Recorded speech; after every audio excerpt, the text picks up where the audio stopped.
Le claquement de la porte a résonné, un écho sec dans la petite maison. J'ai entendu le verrou se refermer avec un clic satisfaisant.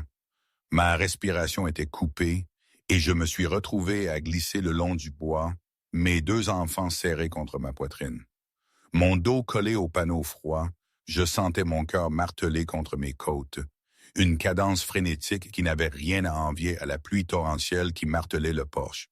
Léna, ma fille de 2 ans, avec ses yeux dorés, les mêmes que lui, et mon tempérament de feu, a levé son petit visage vers moi. « Maman, pourquoi le grand monsieur est triste? » Sa voix, si innocente, m'a transpercé. « Il n'est pas triste, ma puce. » Ai-je menti? Ma gorge nouée. Il s'est trompé de maison. Un mensonge, le premier d'une longue série probablement. Je leur avais parlé de leur père, bien sûr, mais jamais en des termes qui les auraient préparés à ce monstre de regret et de puissance qu'était Julien, l'alpha du territoire des Rocheuses Noires. Voir son visage quand il a posé les yeux sur eux, mes enfants, ses enfants, c'était un mélange d'horreur, de stupéfaction et de douleur si pure qu'elle aurait pu déchirer le ciel. J'ai vu ces yeux d'or ambrés que je connaissais si bien, s'élargir, puis encore plus, jusqu'à ce que je craigne qu'ils n'éclatent. Sa bouche s'est ouverte, mais aucun son n'en est sorti. Et ses mains immenses, puissantes, celles qui m'avaient jadis tenu comme si j'étais la chose la plus précieuse au monde, ont commencé à trembler. Tout ça, je l'ai vu, une image gravée à vif dans ma mémoire, juste avant que ma main ne claque la porte. Je ne pouvais pas maintenant, pas comme ça, mais laissez-moi vous raconter comment j'en suis arrivé là.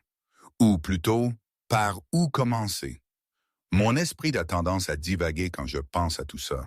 Est-ce que c'était 3 ans et 2 mois avant, ou quelques jours de plus, cette nuit où tout a basculé? Les dates précises, elles s'effacent parfois, comme des sables mouvants sous mes pieds.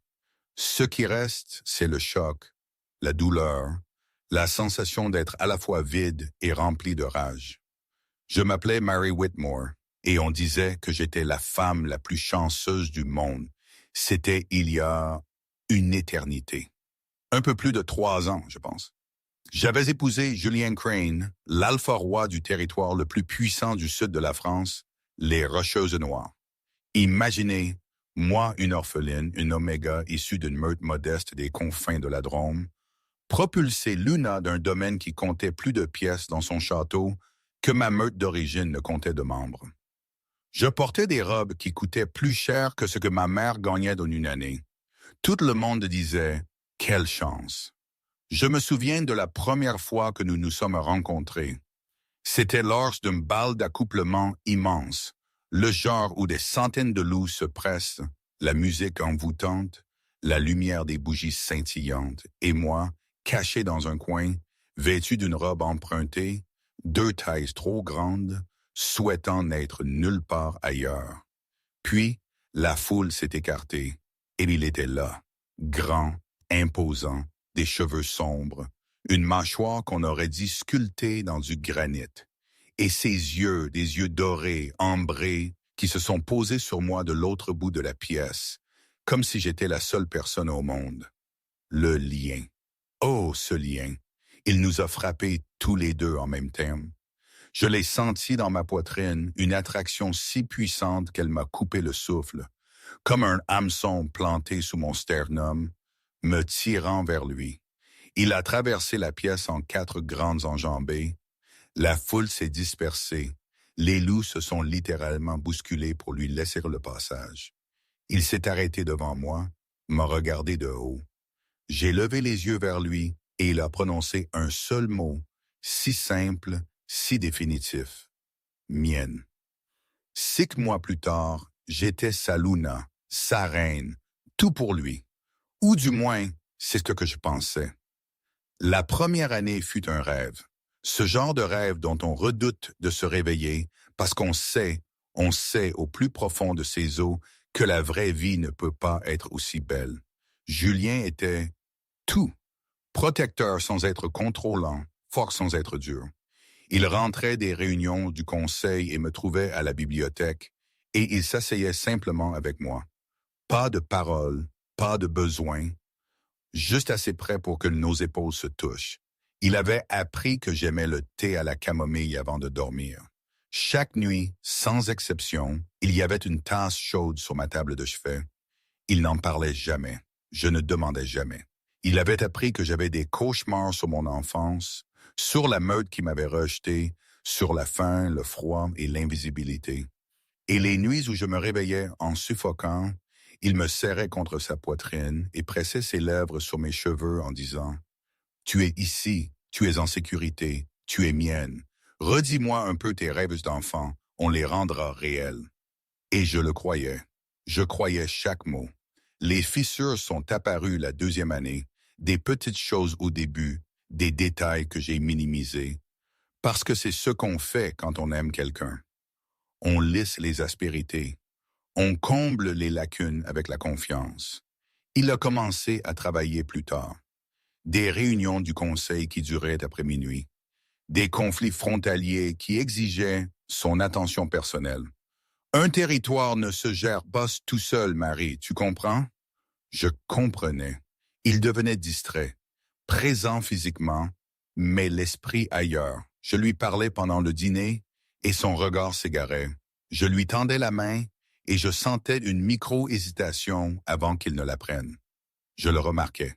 Je ne disais rien. Et puis ma sœur est arrivée. Sophie. Il faut que vous compreniez quelque chose à propos de Sophie avant que nous n'allions plus loin. Ma sœur était tout ce que je n'étais pas. Là où j'étais discrète, elle était magnétique. Là où j'étais simple, elle était éblouissante, grande, élancée, des cheveux roux qui captaient la lumière comme un feu, un rire qui faisait se retourner toutes les têtes dans la pièce. C'était elle que notre ancienne meute avait prévu de voir épouser quelqu'un de bien, celle qui était censée vivre le conte de fées, mais le destin me l'avait donné à moi, à la place. Et ce regard sur le visage de Sophie quand elle est arrivée au palais, quand elle a vu ma couronne, mon titre, mon compagnon, j'aurais dû reconnaître ce regard. Je ne l'ai pas fait. C'est ma sœur, ai-je dit à Julien. Elle n'a nulle part où aller. Notre meute s'est dissoute après les guerres frontalières. Elle est seule. S'il te plaît. Bien sûr, a-t-il dit, c'est ta famille. Elle est la bienvenue ici. Il était gentil avec elle, attentif, comme il l'était avec tout le monde. C'était Julien, après tout. C'était sa nature. Mais Sophie, elle faisait en sorte d'être toujours là où il était. Au petit déjeuner, sur le terrain d'entraînement, aux réunions du conseil où elle n'avait rien à faire. Toujours à rire, toujours à toucher son bras quand elle parlait. Toujours à trouver des raisons d'être près de lui. Je le remarquais.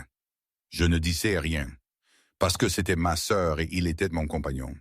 Et le lien entre deux âmes qui se sont trouvées était incassable. N'est-ce pas? La nuit où tout est arrivé, c'était la fête de la lune des moissons. Le château était bondé. Musique, danse, loups des territoires alliés célébraient de la fin des récoltes. J'étais censé être aux côtés de Julien pour la cérémonie d'ouverture, mais j'étais malade. Malade depuis 3 jours.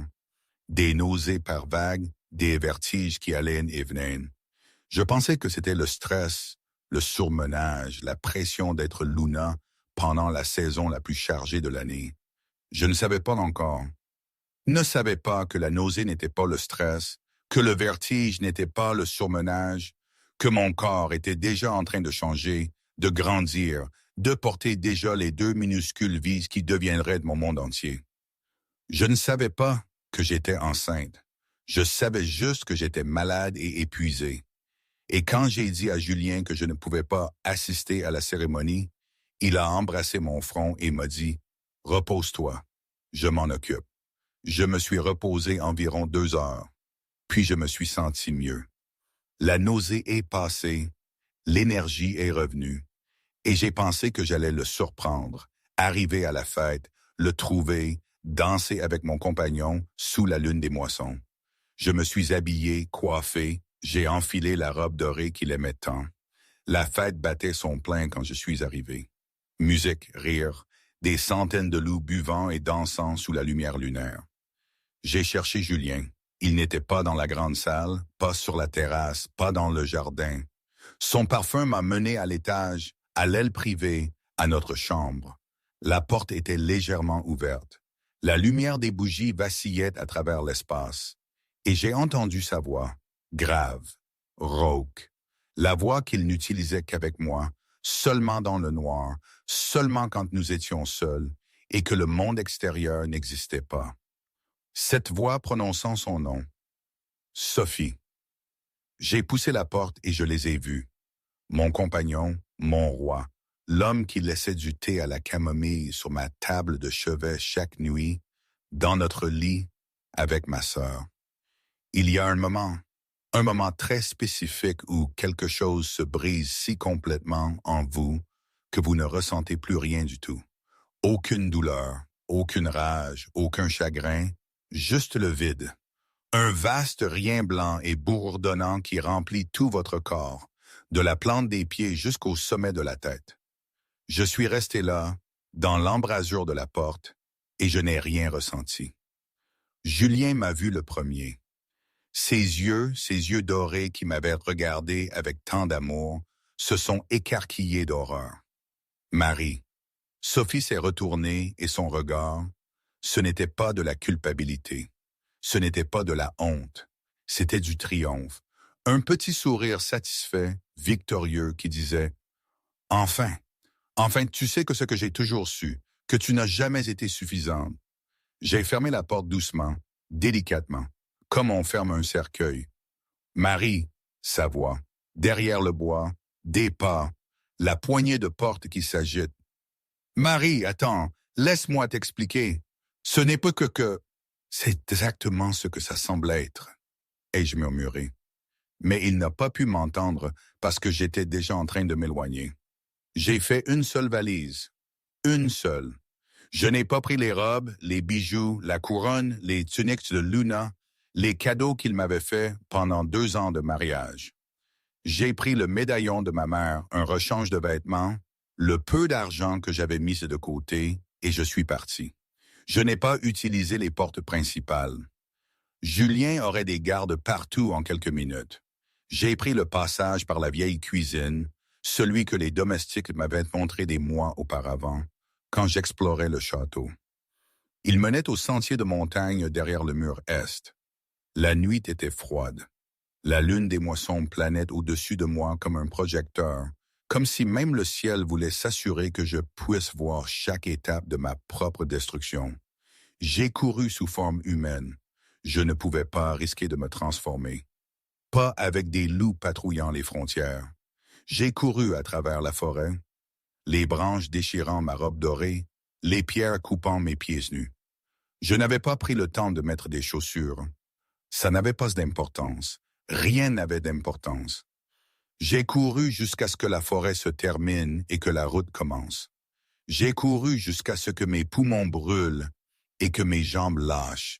J'ai couru jusqu'à ce que le palais, ces magnifiques, terribles palais menteurs, disparaissent derrière les montagnes. Et puis je me suis arrêté.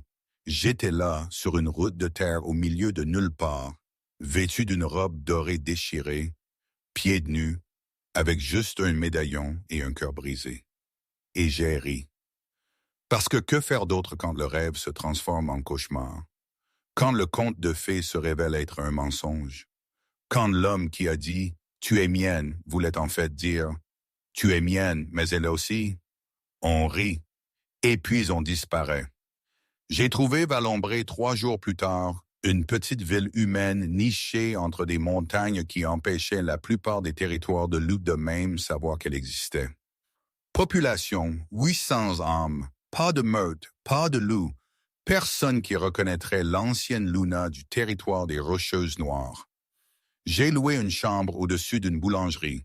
La propriétaire, une femme gentille et burinée nommée Madame Durand, a jeté un coup d'œil à mes pieds nus et ma robe déchirée et n'a posé aucune question. Elle m'a juste tendu une tasse de thé et m'a dit « La chambre, c'est 30 € par mois. Vous pouvez travailler à la boulangerie si vous avez besoin d'argent.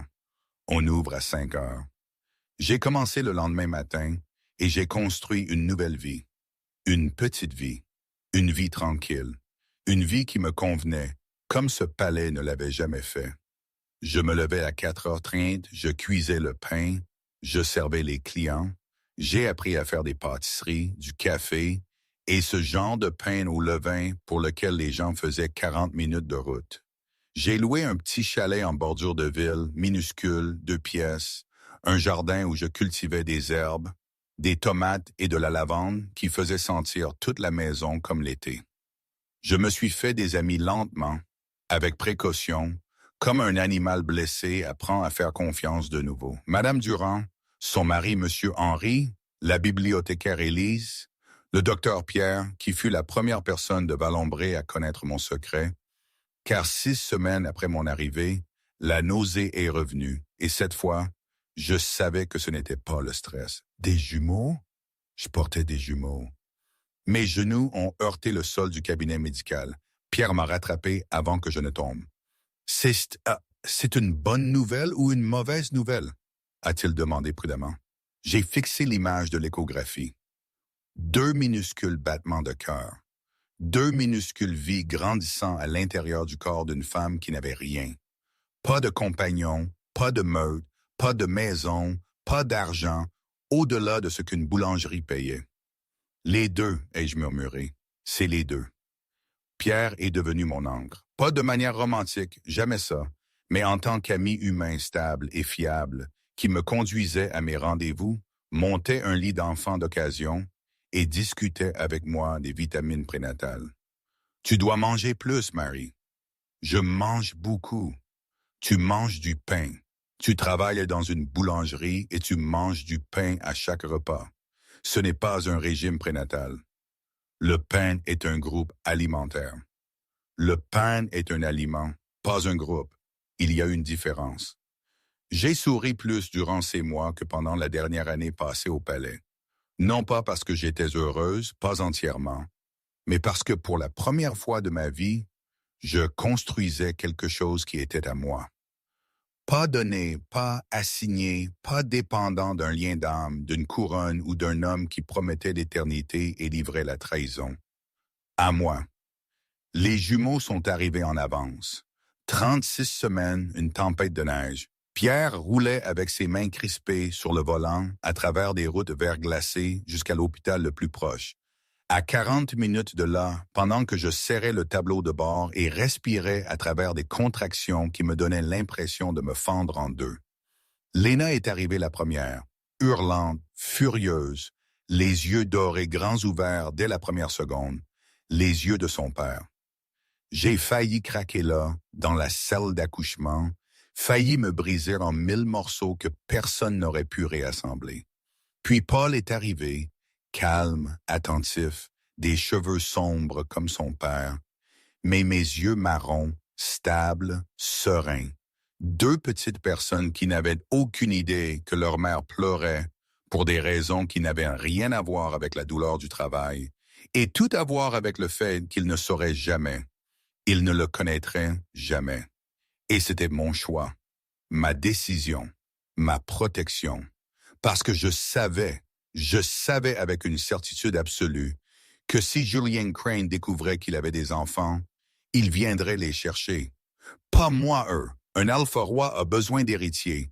Et qu'il y ait eu trahison ou non, cœur brisé ou non, il les prendrait. Alors je me suis caché. Je me suis si bien caché que l'alpha le plus puissant de 5 territoires, avec ses traqueurs, ses éclaireurs et ses ressources, n'a pas pu me trouver pendant 3 ans. Permettez-moi de vous parler de ces 3 années. Elles ont été dures. Plus dures que tout ce que j'ai jamais fait. Plus dures que de courir pieds nus dans une forêt. Plus dures que de voir mon compagnon avec ma sœur. Plus dures que de faire une seule valise et de tout abandonner. Élever des jumeaux seuls dans une ville humaine, sans soutien de loup, sans meute, sans famille, c'était impossible. Et je l'ai fait quand même. Léna était sauvage. C'était une louve jusqu'au bout des griffes. Même à 18 mois, elle grognait après les étrangers. Elle a vraiment grogné après le facteur, après l'employé du supermarché, après le pauvre chat de Madame Durand, qui ne s'est jamais vraiment remis de l'expérience. Ses yeux viraient au doré quand elle était en colère, ce qui était souvent. J'ai appris à lui mettre des lunettes de soleil en public, de minuscules lunettes de soleil pour tout petit, qu'elle retirait toutes les 30 secondes parce qu'elle était la fille de son père et qu'elle n'aimait pas qu'on lui dise quoi faire. Paul était différent, calme, observateur. Il s'asseyait dans son lit et regardait le monde avec ses yeux marrons, comme s'il cataloguait tout, le mémorisait, le classait. Il pleurait rarement. Quand Léna criait, et Léna criait beaucoup, Paul tendait sa petite main et la posait sur son bras, et elle s'arrêtait. Il avait 2 ans, et il était déjà un meilleur régulateur émotionnel que la plupart des adultes que je connaissais. Ils étaient tout. Chaque nuit sans sommeil, chaque chemise tachée de lait, chaque trajet frénétique chez Pierre quand l'un d'eux avait de la fièvre. Et je ne savais pas si c'était une fièvre humaine ou une fièvre de loup, et la différence comptait. Ils étaient tout. Et chaque jour, je regardais les yeux dorés de Léna et je voyais le visage de son père. Et chaque jour, j'avalais la douleur, la rage et l'amour. Parce que oui, l'amour était toujours là, enfoui profondément, refusant de mourir, peu importe le nombre de fois où j'essayais de le tuer. Et je continuais parce que c'est ce que font les mères. On continue. Maintenant, laissez-moi vous raconter le jour où l'Alpha Roi m'a trouvé. Cela a commencé avec la boulangerie. Madame Durand avait un site web, un petit site, rien de sophistiqué, juste des photos de pâtisserie, un numéro de téléphone et une petite page à propos de nous avec une photo de l'équipe. J'étais en arrière-plan d'une photo, à peine visible. De la farine sur le visage, les cheveux tirés en arrière, passe de nom, mais mon visage était là et quelqu'un l'a vu. Je ne sais pas qui. Un des traqueurs de Julien peut-être. Un éclaireur de passage, quelqu'un qui se souvenait du visage de la Luna disparue 3 ans auparavant. Peu importe qui, ce qui comptait, c'est le SUV noir qui est apparu dans la rue principale de Valombré à 5h45 du matin, un mardi. J'ouvrais la boulangerie. Léna était sur ma hanche gauche, mangeant un morceau de pain qu'elle avait volé du refroidisseur. Paul était sur ma hanche droite, observant tranquillement le lever du soleil. J'ai d'abord entendu le moteur, puis la portière, puis les pas. Lourd, mesuré, la démarche d'un homme qui commandait des armées et conquérait des territoires. Je connaissais ses pas. Je les avais écoutés résonner dans les couloirs du palais pendant 2 ans. Je m'étais endormi au rythme de ses allées et venues devant notre chambre quand il pensait que je rêvais déjà. Je me suis retourné. Et il était là. Julien Crane, 3 ans plus âgé, plus mince, des cernes sous les yeux. Ses cheveux étaient plus longs, mal coiffés, comme s'il avait cessé de se soucier de son apparence. Sa mâchoire, cette mâchoire de granit, était couverte d'une barbe naissante. Mais ses yeux étaient les mêmes. Dorés, brûlants, fixés sur moi avec une intensité qui a fait rugir le lien, ce lien traître, têtu, impossible que j'avais passé 3 ans à essayer d'enterrer, à rugir dans ma poitrine. Marie, mon nom dans sa bouche. Après 3 ans, cela sonnait comme une prière et une blessure à la fois. Je ne pouvais pas parler.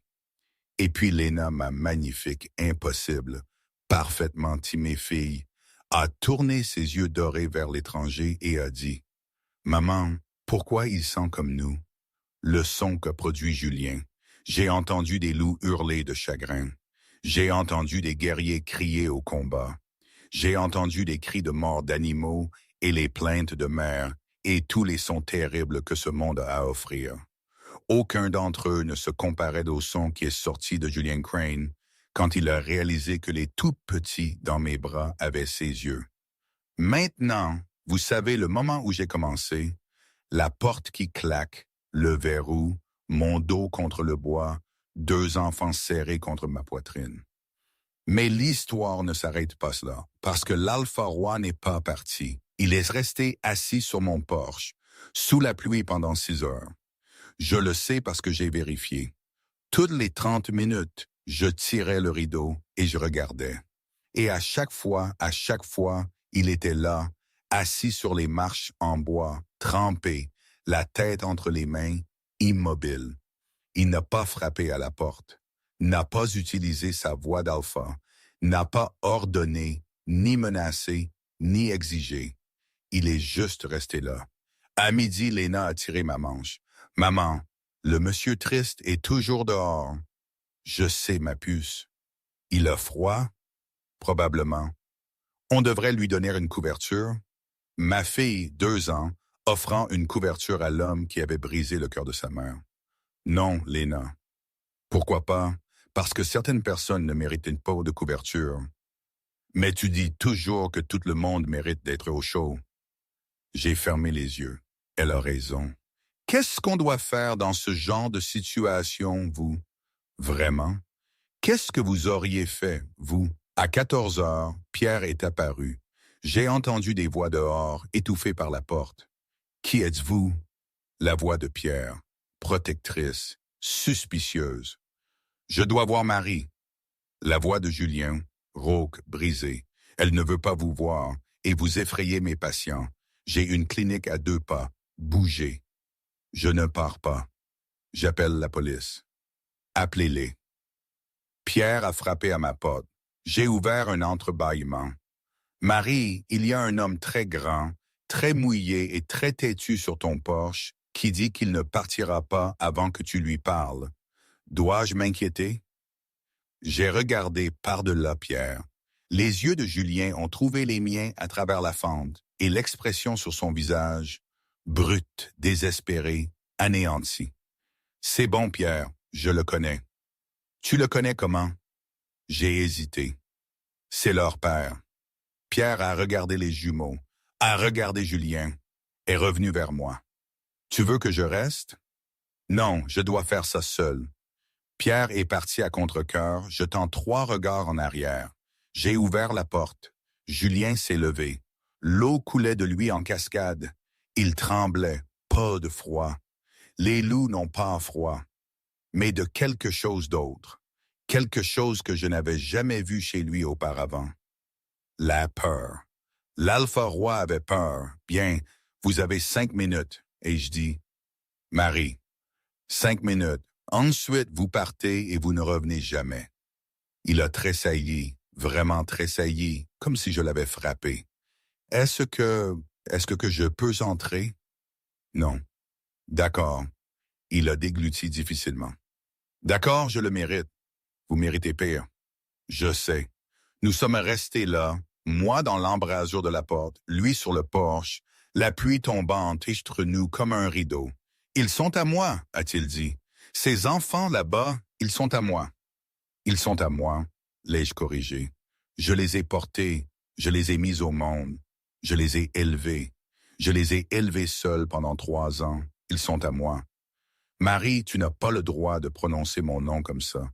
Tu as perdu ce droit quand tu... Je sais ce que j'ai perdu. Sa voix s'est brisée. Non de colère, mais de chagrin. Je sais ce que j'ai perdu, Marie. Je le sais chaque jour depuis 3 ans, 2 mois et 11 jours. J'ai compté chaque jour, chaque heure, chaque... Sa voix a défailli. Je ne me suis pas forcé à ne rien ressentir. Je n'en avais pas besoin. 3 ans de survie avaient bâti des murs si épais que même le lien d'âme ne pouvait pas les fissurer. Du moins, c'est ce que je me disais. Pourquoi êtes-vous ici, Julien? Parce que je n'ai jamais cessé de chercher. Félicitations, vous m'avez trouvé. Maintenant, partez. Je ne peux pas. Vous le pouvez. Vous marchez jusqu'à votre voiture. Vous retournez à votre palais et votre territoire et votre... Je me suis arrêté. Et elle. Quelque chose de dangereux a jailli dans ses yeux. Elle n'est pas là. Sophie n'est pas dans mon territoire depuis 2 ans et 11 mois. Je n'ai pas réagi. Ne me suis pas permis de réagir. Je m'en fiche. Marie, ce qui s'est passé cette nuit-là, ce que tu as vu, j'en ai vu assez. Non, tu as vu le pire moment de ma vie. Et tu es parti avant que je puisse, avant que tu puisses. Avant que je puisse quoi? Expliquer. Quelle explication possible? Elle m'a drogué.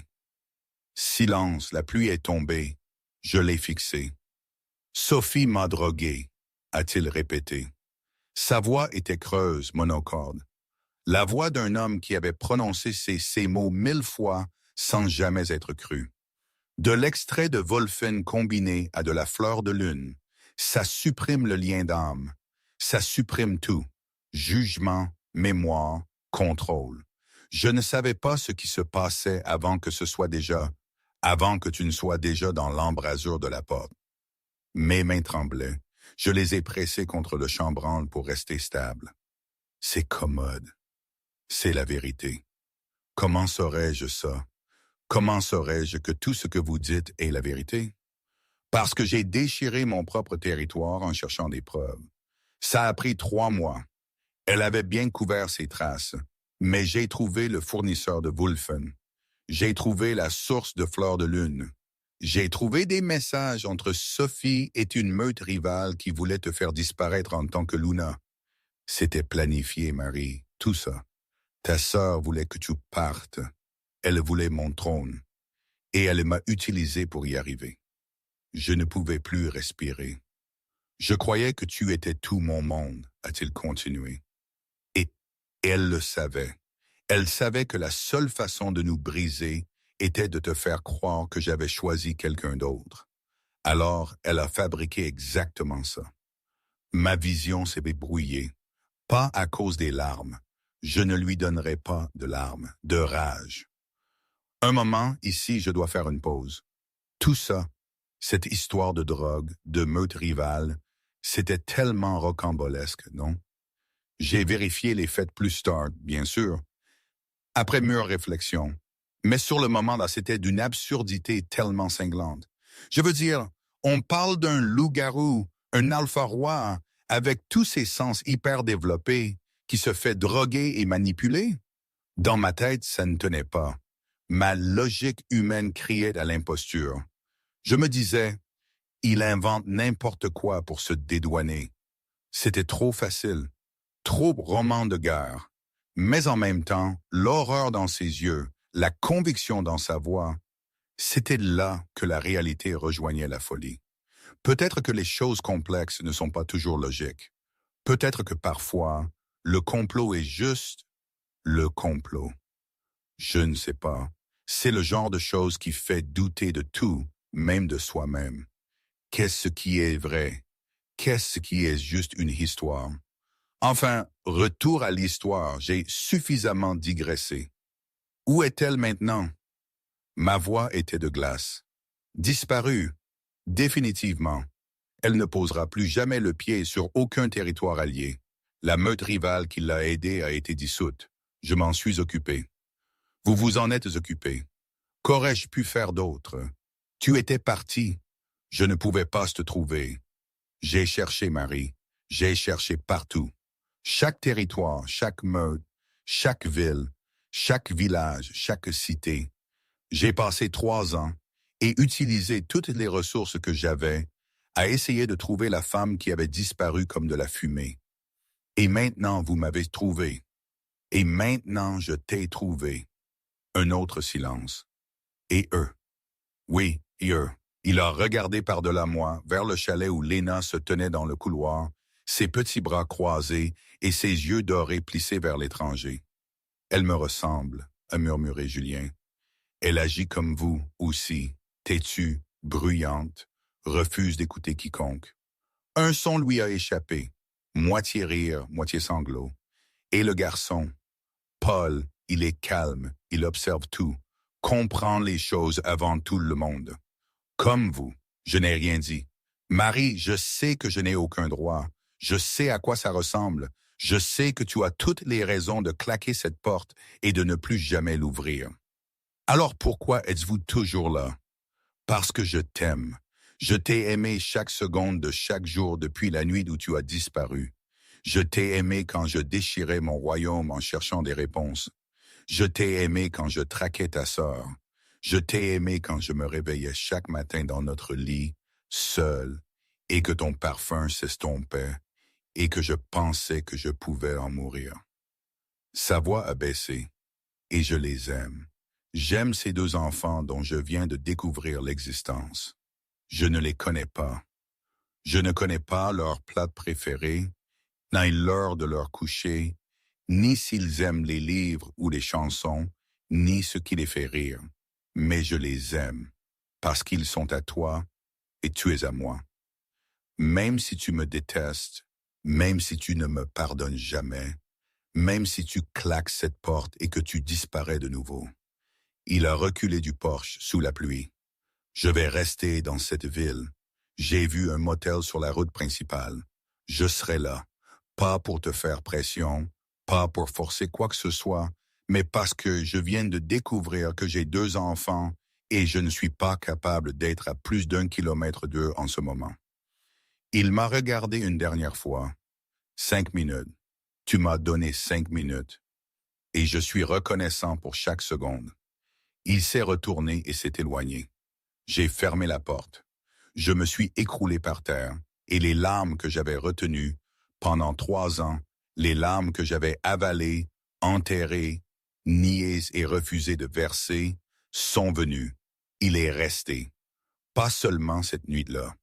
Le lendemain et le suivant et le suivant. La propriétaire du motel, Madame Leblanc, m'a appelé le 3e jour. Marie, il y a un homme grand comme une montagne dans la chambre 6 qui a commandé un service de chambre et a ensuite fixé la nourriture pendant 20 minutes sans la manger. On dirait qu'il n'a pas dormi depuis le millénaire dernier. C'est le tien? Non, Madame Leblanc, il n'est pas le mien. Eh bien, il est le quelqu'un de quelqu'un et quelqu'un devrait probablement s'assurer qu'il mange. Je n'y suis pas allé. Mais le 4e jour, Léna a fait quelque chose qui a tout changé. Nous étions au terrain de jeu, celui derrière la bibliothèque.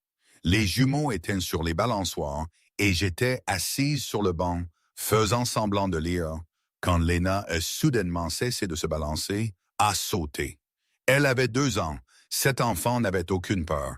Elle a couru droit vers le motel. « Léna !» J'ai attrapé Paul et j'ai sprinté après elle. Elle était rapide, terriblement rapide pour une tout petite. Gêne de loup, ses petites jambes pompaient avec une vitesse qui n'était pas normale pour un enfant humain. J'allais avoir une conversation très sérieuse avec la déesse Lune à ce sujet plus tard. Je l'ai rattrapée sur le parking du motel. Elle se tenait devant la chambre 6. La porte était ouverte et Julien était agenouillé dans l'embrasure, à hauteur des yeux de ma fille. Ses yeux dorés assortis se regardant mutuellement.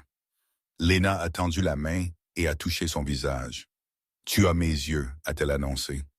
Julien, l'alpha roi, le conquérant de territoire, l'homme qui n'avait jamais montré de faiblesse à personne, s'est brisé. Des larmes, réelles, incontrôlables, dévastatrices, coulaient sur le visage du loup le plus puissant de 5 territoires, tandis qu'une petite fille de 2 ans touchait sa joue. « Comment t'appelles-tu » a-t-il murmuré. « Léna. Et toi » ? Julien. « C'est un grand nom. Tu es très grande. Toutes les personnes tristes sont grandes. » Il a ri à travers ses larmes. « Je ne sais pas. Peut-être. » Léna a réfléchi. « Ma maman fait du thé quand les gens sont tristes. »« Tu veux du thé ?» J'étais à 3 mètres, tenant Paul, regardant ma fille faire ce que je ne pouvais pas me résoudre à faire. Jeter un pont. Julien m'a regardé par-dessus la tête de Léna. Ses yeux étaient rouges, gonflés, anéantis. Il n'a pas demandé, n'a pas supplié, n'a pas dit un seul mot. Il m'a juste regardé avec ses yeux dorés qui disaient « S'il te plaît, je sais que je ne mérite pas ça, mais s'il te plaît. » Paul s'est agité dans mes bras. Il a tendu la main vers Julien, non avec urgence, avec cette curiosité calme et mesurée qui était si parfaitement Paul. « Maman. » Je l'ai posé, il a marché. C'était un marcheur stable. Il l'avait toujours été, droit vers Julien. Il s'est arrêté devant lui, a étudié son visage avec ses yeux marrons d'âme ancienne. Puis il a posé ses 2 petites mains sur les joues de Julien et a tenu son visage comme j'avais l'habitude de tenir son visage quand il se réveillait d'un cauchemar. « C'est bon, » a dit Paul. « Tu peux pleurer. Maman dit que pleurer, c'est juste ton cœur qui parle. » Julien s'est effondré complètement, totalement, irréversiblement brisé. Il a rassemblé les deux enfants contre sa poitrine, si soigneusement, si délicatement, comme s'ils étaient faits de quelque chose de plus précieux que tout ce que son royaume avait jamais contenu. Et il a sangloté. Je me tenais sur un parking de motel et je regardais mes enfants guérir un homme brisé. Et les murs que j'avais construits, ces épais et nécessaires murs de survie, se sont fissurés. Je ne lui ai pas pardonné ce jour-là, ni le lendemain, ni celui d'après. Le pardon n'est pas un moment. C'est un processus.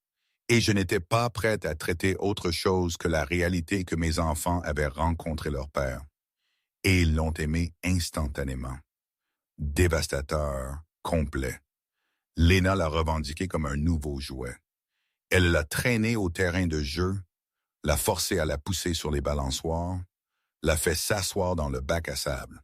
Cet homme énorme s'est plié dans un bac à sable pour enfant comme un bretzel, pendant qu'elle lui enfouissait les pieds et lui disait très sérieusement qu'il était maintenant un château de sable.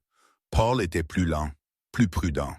Il a observé Julien pendant des jours avant de l'approcher, a observé la façon dont Julien interagissait avec Léna, a étudié ses expressions et catalogué son comportement.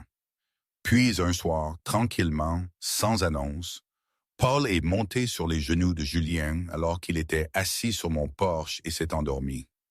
Julien n'a pas bougé pendant 4 heures. Sa jambe s'est engourdie, son dos s'est bloqué. Il n'a pas bougé d'un seul centimètre. Quand je suis venu chercher Paul pour le coucher, Julien m'a regardé, des larmes sur le visage, et a dit « Ça m'a manqué. 2 ans de ça m'ont manqué. 2 ans d'eux qui grandissent et apprennent et les châteaux de sable et le coucher. » Sa voix a défailli. Je sais. Et je suis tellement désolé, Marie. Pas seulement pour ce qui s'est passé, pour tout ça, pour le fait que tu as fait ça seul, pour chaque repas de minuit, chaque fièvre, chaque premier pas. Je n'étais pas là pour... Je suis désolé pour tout. Les murs se sont un peu plus fissurés. 3 semaines après son arrivée à Valombré, je l'ai fait entrer dans le chalet pour la première fois. Il se tenait dans mon minuscule salon, cet homme massif dans cet espace exigu, et regardait chaque chose comme si c'était une exposition de musée. Les photos au mur, les jumeaux à 1 semaine, 1 mois, 6 mois, leur premier anniversaire, chaque étape qu'il avait manquée, documentée dans des cadres que j'avais achetés 2 € chacun au marché aux puces. Il a fixé ces photos longtemps. Je n'en avais aucune, a-t-il dit doucement. Je ne savais même pas qu'elles existaient. Je ne savais pas qu'il y avait 2 personnes dans ce monde avec mes yeux et ton cœur. Et j'ai tout manqué. Il s'est tourné vers moi. Je ne manquerai plus jamais un seul instant. Que tu me reprennes ou non, que tu me pardonnes ou non, je serai ici, dans cette ville, dans ce motel, sur ce porche pour le reste de ma vie, si c'est ce qu'il faut.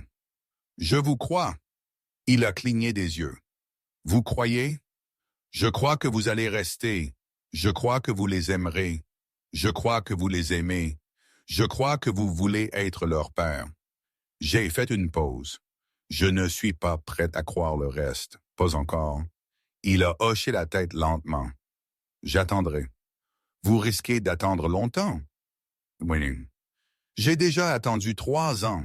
Qu'est-ce qu'un peu plus? Il a attendu. Patiemment. Constamment. Sans pression. Il a loué une petite maison à 2 pâtés de maison de la mienne.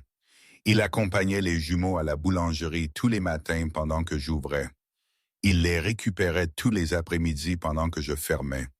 Il a appris à tresser les cheveux de Léna, mal au début, hilarement mal, jusqu'à ce qu'elle déclare que les tresses de papa étaient ses préférées, même si elles ressemblaient à un nid d'oiseau. Il lisait à Paul chaque nuit, des livres d'histoire. Le garçon avait 2 ans et voulait des livres d'histoire. Julien s'est exécuté, s'est assis sur le sol de la petite chambre d'enfant, le dos contre le mur, lisant des récits sur les anciens territoires de loups, avec la voix la plus apaisante que j'ai jamais entendue, jusqu'à ce que les yeux marrons de Paul se ferment. Il ne me poussait pas, ne franchissait pas la ligne, n'essayait pas de me toucher, de m'embrasser ou d'invoquer le lien. Mais je le sentais chaque fois qu'il était prêt. Chaque fois que nos mains se frôlaient accidentellement en nous passant un enfant. Chaque fois que je le surprenais à me regarder avec ses yeux dorés qui disaient tout ce que sa bouche ne disait jamais. Le lien était toujours là, brûlant, attendant. Et j'étais toujours en colère. Plus contre lui, non. L'enquête qu'il avait décrite, le drogage de Sophie, l'implication de la meute rivale, je l'avais vérifié moi-même. J'avais passé des appels, consulté des registres. C'était vrai. Tout était vrai. J'étais en colère contre ces 3 années. 3 ans passés à tout faire seul. 3 ans de peur et d'épuisement, de tétées nocturnes, de poussées dentaires et de fièvre, et d'une solitude si profonde qu'elle en avait un goût. 3 ans que nous aurions pu avoir ensemble. 3 ans que ma sœur nous avait volés. La nuit où je lui ai pardonné, ça ne s'est pas passé comme on s'y attendrait.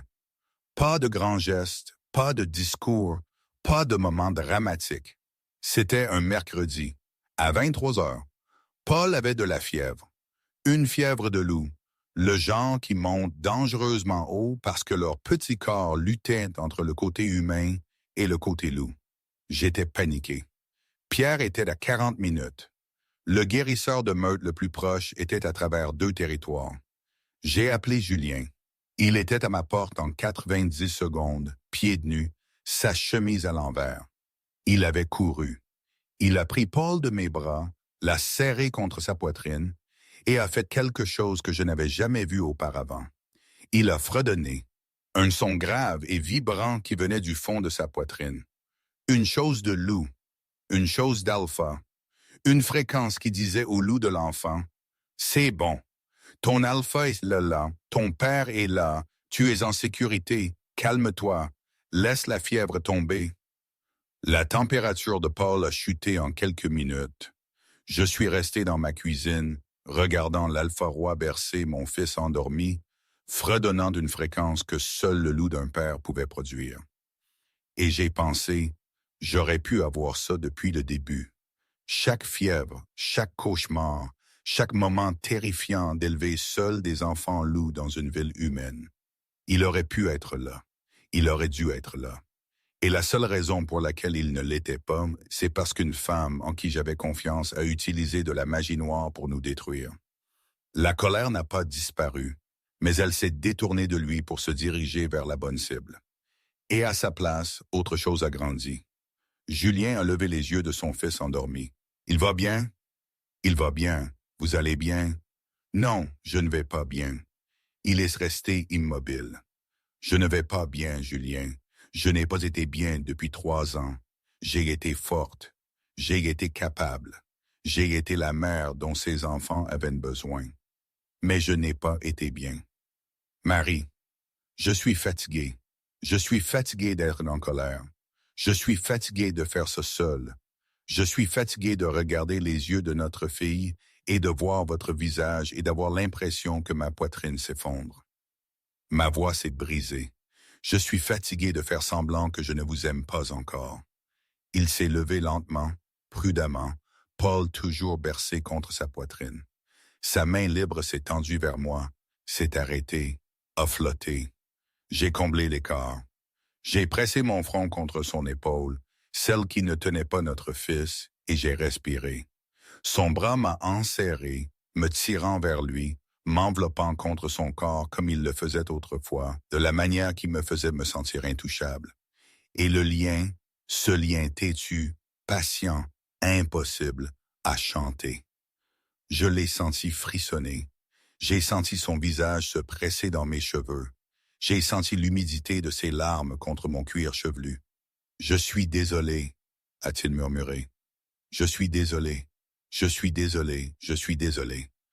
Je sais, je passerai le reste de ma vie à me racheter auprès de vous. Je le sais aussi. Nous sommes restés dans ma minuscule cuisine, un enfant endormi entre nous. 3 ans de douleur, de colère et de solitude se dissolvant comme du sel dans l'eau tiède. Et j'ai pensé, c'est de ça que je fuyais, et c'est vers ça que je courais tout ce temps.